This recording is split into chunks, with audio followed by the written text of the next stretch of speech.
Ilaw ng bahay, ilaw ng swerte. Lighting o mga mistake sa ilaw sa feng shui. Hi, ako po, si Master Hans Kua. Importante na tama ang ilaw sa bahay nyo. Madilim ba ang bahay mo o sa ilang bahagi ng bahay mo? O may mga bumbilya ka na matagal nang busted o yung mga flickering patay sindi ng mga ilaw dahil sira na? Baka hindi mo alam pero ang ilaw ang nagpapadala ng good energy, good feng shui sa bahay, sa tindahan o sa negosyo.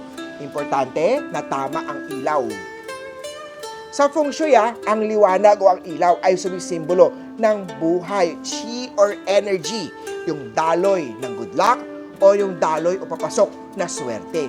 Kapag madilim ang isang area ng bahay natin, lalo na kung ito ay main door o pasukan, or ito ay hallway, o ito ay kusina, para mong sinasakal ang daloy ng chi o ng enerhiya. Ang mga common na mga ilaw, lighting mistakes, una-una dyan yung mga busted, sira na ng mga bumbilya. Hindi lang ito nakakainis, kung hindi ito rin ay energy blockage. Yung mga overhead lights naman, yung walang depth ang chi.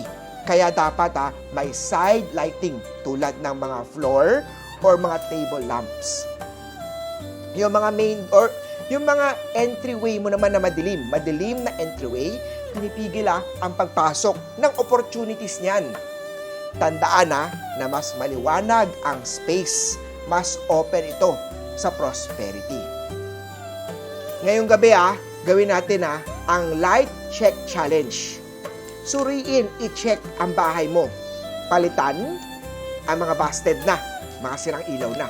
Magdagdag naman ng mga side lighting at linisin na natin ang mga lampshades natin para mas lalong lumiwanag. Basta maliwanag ang bahay, maliwanag din ang kinabukasan. I-share ang challenge nito sa mga family members mo. Gawin mo maliwanag ang iyong kitchen, ang iyong main door, ang iyong living room, ang iyong bahay. Dahil kapag maliwanag ang ating bahay, ang ating main door, ang mga essentials, mga lugar sa bahay natin, ito po ay nagtatawag ng good luck chi at suwerte sa bahay at sa buhay. Ako po, si Master Hans Kua.